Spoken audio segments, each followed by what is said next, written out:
Bien, donc les procédures non paramétriques, vous y avez déjà un petit peu goûté.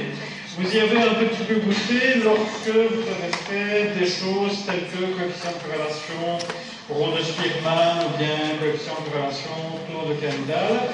En fait, vous avez là une lignée des données qui sont autre chose que des données métriques, autre chose que des données d'échelle. Et on peut dire que vous avez utilisé, de ce point de vue-là, des coefficients de corrélation non paramétriques. Mais la notion de non paramétrique, vous allez le voir, va être plus facile à appréhender dans le cadre où on va se situer aujourd'hui, parce qu'en fait, on va se mettre dans un cadre qui est le cadre où on a littéralement inventé la notion de procédure non paramétrique.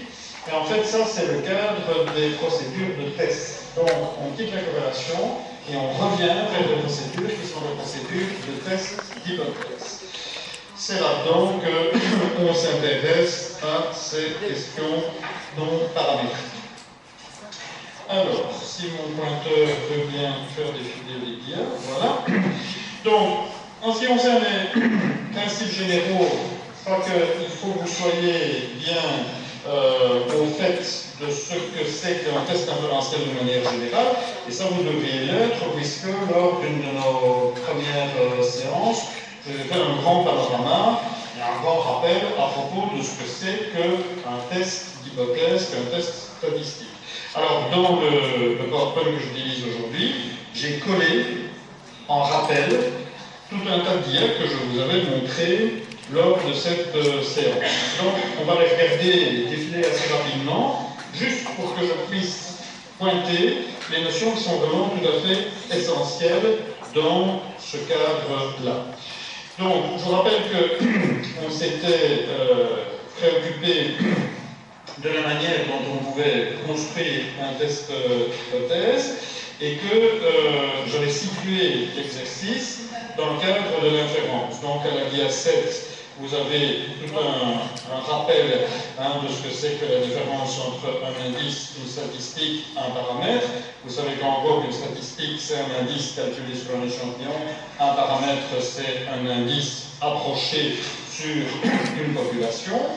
Et j'avais pris, à partir de la dia 9, vous en souviendrez, l'exemple qui est en fait une expérience de pensée, qui consisterait, à partir d'une population que l'on connaîtrait parfaitement, ce qui est une substance, ça ne peut être qu'une échantillon, et à faire en sorte que dans cette population, on extrait des échantillons. Et donc, vous vous souvenez, toutes ces extractions que je vous avais montrées, tirage aléatoire, un premier échantillon qui est sa moyenne, un deuxième échantillon qui est sa moyenne, un troisième, quatrième, et ainsi de suite. Et tout cela donnait à chaque fois une moyenne particulière pour l'échantillon en question. Et on était arrivé à l'idée que si on faisait à son tour une étude analytique de ce que sont ces moyennes qui apparaissent suite à l'échantillonnage, on allait obtenir une distribution, et cette distribution, c'est justement la distribution d'échantillonnage. Donc ça m'a permis de construire avec vous la notion de distribution d'échantillonnage, et la notion de distribution d'échantillonnage, on l'a utilisée il y a 12, à partir du moment où on a dû construire la notion de test. Et donc, à la dia 12 en fait, et puis surtout à la dia 13, on vient avec une situation, encore une fois une expérience de pensée, où à partir d'une population que l'on maîtrise et que l'on connaît, on tire deux échantillons qui sont différents. Ces deux échantillons tirés de manière aléatoire ont chacun leur moyenne. Et puis au final, on n'a plus que la moyenne du premier échantillon, la moyenne du deuxième échantillon, et on se demande si, avec ce qu'on a là, avec ces valeurs-là, si on peut dire quelque chose à propos de l'origine des échantillons. Est-ce que ces échantillons viendraient d'une seule population par rapport à la moyenne, ou est-ce que ces deux échantillons viendraient de deux populations différentes par rapport à la moyenne? Alors, pour répondre à cette question-là, on construit une nouvelle distribution d'échantillonnage, qui est la distribution d'échantillonnage de la différence de moyenne. Et cette distribution d'échantillonnage de la différence de moyenne, c'est en gros la distribution T de student. Vous connaissiez le test T de student que vous aviez vu. À la dia 17, vous avez des formules qui montrent comment on obtient la statistique T. Ce qui est important à voir là-dedans, c'est que la statistique T est une fonction de la différence des deux moyennes observées.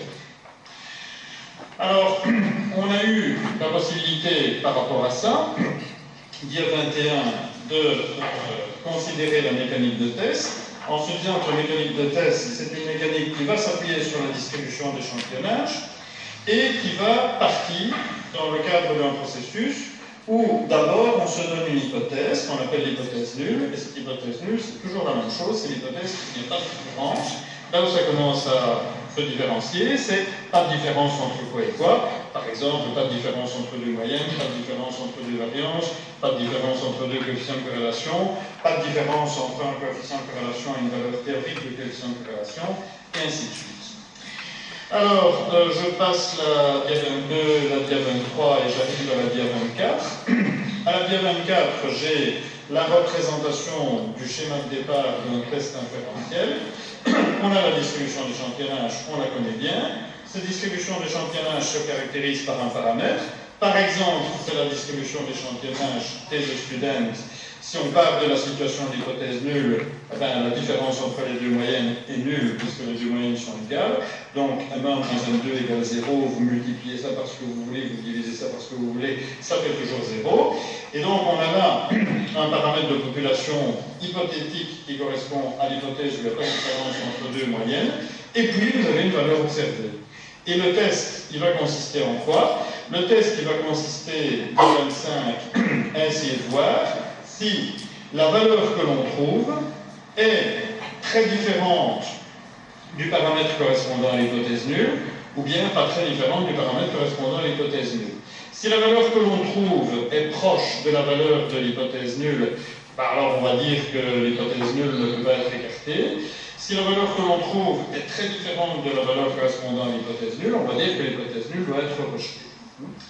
Et donc, comment est-ce qu'on peut savoir si la valeur que l'on a observée est suffisamment différente ou pas suffisamment différente pour qu'on rejette ou qu'on accepte l'hypothèse nulle? C'est ce qui est figuré à la dia 25. Dans le cas 1, par exemple, on sent que la valeur observée est proche de la valeur correspondant à l'hypothèse nulle, on va avoir tendance à garder l'hypothèse nulle. Par contre, dans le cas numéro 2, on voit que c'est loin, on va avoir tendance à écarter l'hypothèse nulle. Mais ça, c'est fonctionner à l'intuition, c'est fonctionner au senti. Quel est le critère que l'on peut utiliser pour dire qu'on est assez loin ou pas assez loin de la valeur qui correspond à l'hypothèse nulle? Ça, comme vous le savez, c'est une affaire de probabilité. Et donc là, je suis à la dia 29. Et à la dia 29, on figure en fait une aire, une surface, sous la courbe représentant la distribution d'échantillonnage, à partir de la valeur observée. Et cette surface, en fait, c'est une fraction de l'unité. Cette surface qui est une fraction de l'unité, on va considérer que sa valeur mesure la probabilité. La probabilité qu'il faut associer à l'hypothèse nulle.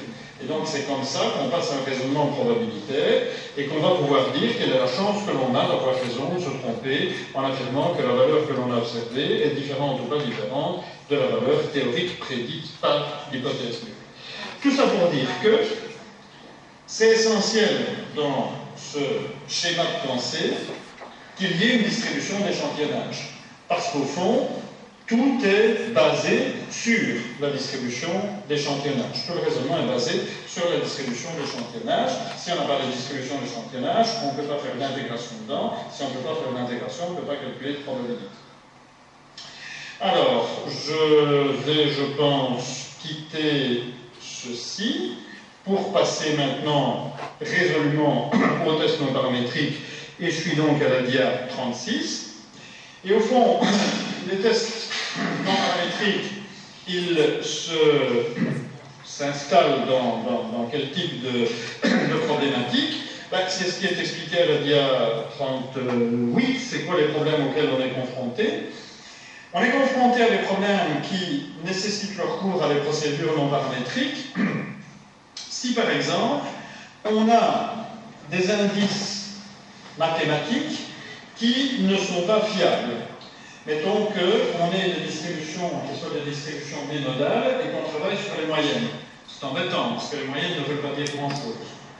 Et donc, on se dit dans ces cas-là que si l'indice moyenne n'est pas fiable, si la statistique moyenne n'est donc pas crédible, dès lors, le paramètre ne l'est pas non plus, et travailler sur une distribution d'échantillonnage à quoi on ne peut pas faire confiance, c'est pas sérieux. Donc ça, c'est un type de problème que l'on peut rencontrer, où on doit se méfier de l'approche paramétrique que je viens de rappeler brièvement.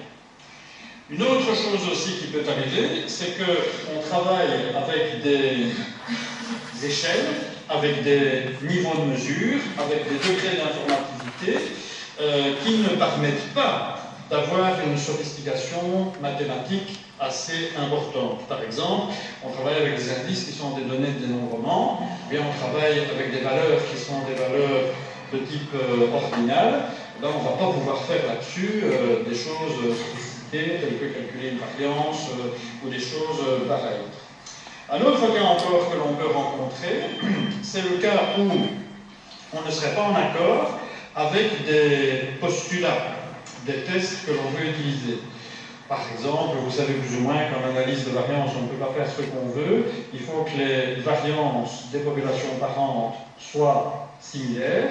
Et si les variances des populations parentes ne sont pas similaires, alors on est en dehors des postulats d'analyse de variance et on peut avoir des problèmes. On peut avoir en fait des artefacts de calcul.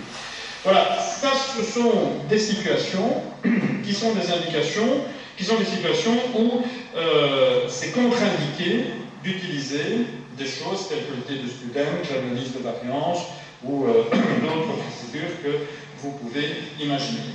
Et donc à la DIA 39, on écrit de manière brutale que la conséquence de tout ça, c'est qu'on n'a pas une distribution de paramètres sur laquelle on peut s'appuyer, on n'a pas de distribution d'échantillonnage de référence. Donc c'est dans des cas pareils qu'on se dit qu'il faut essayer de trouver d'autres choses. Il faut essayer de réfléchir autrement, de quand même conserver l'idée de test inférentiel, mais qu'il va falloir baser cette idée de test inférentiel sur autre chose que sur une distribution d'échantillonnage. Donc c'est ça la raison pour laquelle on parle de tests qui sont des tests non paramétriques au sens où ils ne recourent pas à une distribution de paramètres. Alors, en général, on utilise, c'est la dia 40, ces tests dans des situations où les données ne seraient pas satisfaisantes avec des procédures paramétriques et où on a des situations où les mesures ne peuvent pas faire l'objet du calcul de l'indice. Les procédures non paramétriques, elles vont en fait concerner essentiellement des données non métriques. Sur des données non métriques, on n'aura pas de paramètres et donc on est obligé de recourir à des procédures non paramétriques. C'est le cas de données de dénombrement, des nominales, des dichotomisées, c'est le cas des catégories hiérarchiques, c'est le cas des mesures ordinales par rang. Et les procédures non paramétriques vont pouvoir impacter les données métriques si les postulats ne sont pas respectés ou si on a des raisons de craindre que les qualités métrologiques des données métriques que l'on a à disposition ne soient pas satisfaisantes. Alors vous avez un certain nombre d'avantages et de désavantages des méthodes non paramétriques qui sont affichées ici. Bon, vous avez compris qu'en gros les désavantages, c'est que on peut évidemment travailler de manière beaucoup plus satisfaisante et confortable si on a la possibilité de faire par exemple une analyse de variance. Tout le monde est très heureux de faire des analyses de variance. C'est facile, c'est pas cher et ça peut rapporter gros. Donc on perd ça. On perd aussi autre chose. On perd, et c'est indiqué à la dia numéro 43, de la puissance. Je vous rappelle que la puissance, c'est l'aptitude à rejeter H0 quand H0 est fausse. Donc la puissance, c'est le fait de prendre la bonne décision à bon escient en ce qui concerne le rejet de H0.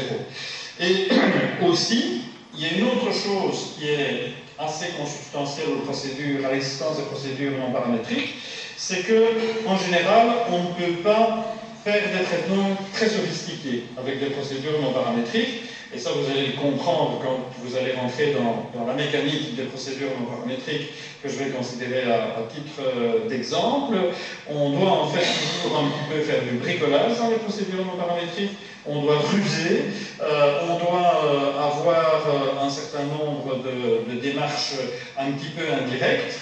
Et donc, déjà, dans cette démarche-là, on doit injecter de l'intelligence, et quand on a injecté de l'intelligence, il n'y a plus la place pour en mettre encore en plus, de manière telle à prendre en charge des procédures complexes. Donc, les procédures non paramétriques, clairement, ce n'est pas l'idéal. Les procédures non paramétriques, c'est ce à quoi on recourt quand on ne peut pas faire autrement. Et les procédures non paramétriques, on est bien content de les avoir, parce qu'en gros, quand la voiture est en panne, on prend la bicyclette, hein, ça évite de devoir faire quand même de la marche à pied. Alors, pour vous introduire à cette notion de procédure non paramétrique, je crois qu'il est bon de revenir un petit peu à la notion de probabilité. Alors, la notion